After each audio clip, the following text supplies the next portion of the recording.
So yan, so kamusta po mga ka-Streetwise? Ako po si Takero Miyamoto at welcome po sa aking munting channel. So mga ka-Streetwise, aware po tayo dyan sa nangyayaring kaguluhan o gera sa Israel. So ang pinaka nakakapangamba po kasi dito sa ating mga Pilipino ay may mga kababayan po tayo na OFW na nagtatrabaho po sa Israel at medyo madami po talaga sila. So, base nga po dito sa balita po from DFA, so ang sabi dito, there are about 24,800 Filipinos in Israel, many of them working as caregivers and hotel and service sector employees, OWA said. So base po sa OWA, no, meron pong 24,000 po tayong kababayan na nagtatrabaho po dyan sa Israel. So dahil nga po sa kaguluhan po na yan mga ka-Streetwise, is naglabas na nga po ng utos ang ating Pangulong Bongbong Marcos na nasiguruhin yung kaligtasan ng ating mga kababayang Pilipino diyan nga po sa Israel. So inutusan niya po yung DMW, yung Department of Migrant Workers at saka yung OWA. So para makuha po natin yung balita, basahin lang po natin ito no. Ang sabi dito from Presidential Communications Office. Okay. President Ferdinand R. Marcos Jr. ordered on Sunday all government agencies to ensure the safety and welfare of the overseas Filipino workers and the Filipino community in Israel amid the ongoing conflict between Israeli forces and Palestinian militant group Hamas. Okay. In a statement of the Presidential Communications Office (PCO), said that President Marcos has ordered agencies to closely coordinate with the Philippine Embassy in Tel Aviv and the Migrant Workers Office in Israel to secure the Filipino affected by the ongoing conflict. So mga streetwise, no, meron na pong pag-uutos sa ating presidente at syempre as usual automatic na po yan, no, na talagang gagawa po ng paraan ng ating gobyerno para po sa kaligtasan po ng mga kababayan nating nagtatrabaho po sa Israel. So mga ka-streetwise, habang nire-record ko po itong video na to, base rin po dito sa balita no kaninang umaga, meron na pong 1,000, halos 1,000 na patay diyan po sa Israel-Hamas war. So ito lang no, dahil nga po sa conflict po na yan is nagkaroon po tayo ng interest kung ano ba talaga yung pinaka nangyari, kung ano ba talaga yung pinaka nangyari kung bakit nga po nauwi ito sa gera. So talagang masalimuot pala na usapin pala ito na ang history pala ng awayan po ng Palestinian, especially nga po itong grupong Hamas at saka ng Israel ay way back in history pa, before Christ pa yung taon. So I think 800 BC. So eventually, so ayun na. So hindi naman po tayo pupunta doon sa issue na yon, baka gawan na lang po natin ng ibang content yon. So base nga po dito mga kababayan no, sa report din po ng DFA, ang sabi dito, handful of Filipinos unaccounted for in Israel-Gaza war, says official. So base po sa gobyerno po natin ay meron pong handful. So ibig sabihin ng handful, nabibilang lang po sa kamay. So syempre mga kababayan, kahit po na handful lang yan, ah, ayaw po natin na magkaroon po tayo ng kababayan na mapahamak po dyan sa Israel ngayon. So ayun po ang punto natin. Ang sabi nga po dito sa balita sa ABS-CBN News, pero ang hindi natin matiyak, merong mga unaccounted for. There are handful of Filipinos unaccounted for sa South, less than 10, mga 5 o 6, he told in Teleradyo Serbisyo. So meron pong 5 o 6 po na unaccounted, so hindi makita, hindi mabilang. Parang gano'n kasi 'di ba 24,800 mahigit kumulang po yung mga Filipino sa Israel, so bibilangin po 'yan ng DFA natin. So meron pong 5 hanggang 6 na unaccounted. Okay. So bali mga kababayan no, base po sa paghahanap ko po sa internet, so may mga nakita na po akong mga kababayan po natin na nananawagan sa social media. Kasi nga po may mga kamag-anak or kaibigan sila na hindi pa rin po nila makontak. At syempre, yung mga kamag-anak nga po na yan or kaibigan nila na hindi nila makontak ay malapit po or nasa Tel Aviv mismo. So ito no, so pakita ko na lang po sa inyo kung sino-sino sila. At least, ano ba, ang pinaka-intention lang naman ng content na to is ma-aware po tayo. So baka kahit papaano is makatulong, no? So bali unang-una itong si Lori Alacre, yan. So ito kasi public post naman to eh, so pwedeng i-content naman to.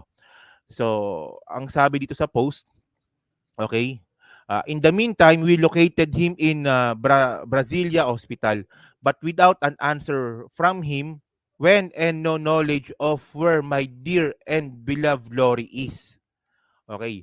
If someone knows, hears, or sees, please update in a personal message as soon as possible, especially if you arrive at the house Brazilian patients to help locate her. So, ito po si Ma'am Lori po is unaccounted pa rin po sa Israel. And then may nakita pa po tayo dito. Actually mga apat yung nakita ko online na hinahanap po yung kamag-anak or kaibigan nila. So isa nga rin po dito si Nora, si Ma'am Nora Agoho. So siya yung babae. So ang sabi dito, okay, our friends Nora Agoho and Gideon Babani are still missing since yesterday, October 7. They celebrate the Sukkot holidays and stayed in Kibbutz Nirim. So, ito hindi ko na mabasa, parang Hebrew ata to, no? So, ayan po si Ma'am Nora, kasama niya ata, asawa niya ata to, kung hindi ako nagkakamali. So, and then may isa pa dito. So, ito ang pangalan naman nito is si LV Bariring, si Ma'am LV. Okay. So, ang sabi dito, hello po sa lahat. Baka po may nakakita kay Tita LV kahapon daw po, di na makontak ng kanyang pamilya. Nakatira po siya sa Esderot sa mga nakakilala po sa kanya, sa mga nakakilala po sa kanila at nakakita sa kanya, paki-message po ako or kanyang anak na si Arlene Bariring. Dahil di na po siya makontak, nag-aalala na po ang mga anak niya. Salamat po tayong lahat. God bless us all. So ito po si Ma'am LV. So 'di ba sabi ng DFA 5 to 6 yung unaccounted. Okay. And then so bali meron po ako nakitang apat. So yung pang-apat itong si Ma'am anong pangalan nito? Kalimutan ko na. Si Ma'am Angeline Aguirre. Okay. So ito din po yung picture niya, no. So ang sabi din po dito sa post, okay, a very close friend of mine is missing while she's at work at Kfar Aza, Israel. Her name is Angeline Aguirre. Please, if someone knows, heard or saw her, please let me know. Yan. So at least mga ka-streetways, no, kung merong mga makapanood nito, itong video na to sa ating munting channel, so kahit papaano naman siguro sana makatulong. So actually may nakita pa akong isa, yun nga lang ayaw i-public ng pamilya. So syempre bilang respeto po sa pamilya, hindi na po natin ipapakita dito. So mga kababayan, no, syempre tayo po umaasa po tayo na ito pong mga Filipino na nagtatrabaho po sa Israel ay nasa mabuting kalagayan. Malay nyo lang nawalan ng cellphone o kaya walang signal doon kung saan man sila nagtatago ngayon. O diba? Sana okay lang sila. And then mga ka-streetwise, no, so nakita ko rin po itong post na to from Philippine Embassy sa Israel. So meron na pong travel advisory na po yung Philippine Embassy po sa Israel. So syempre, automatic dapat 'yun. So ang sabi dito, ito base po ito sa mismong Philippine Embassy natin sa Israel. Ang sabi dito, in view of the volatile security situation in Israel, the Philippine Embassy in Tel Aviv strongly recommends that all travel from the Philippines to Israel be postponed indefinitely. So yung mga Pilipino po na OFW na papunta po sa Israel, cancel na po yung mga flights ninyo. So syempre naman po mga kababayan, no, mas pahalagahan po natin yung kaligtasan natin kaysa po sa trabaho. Di ba?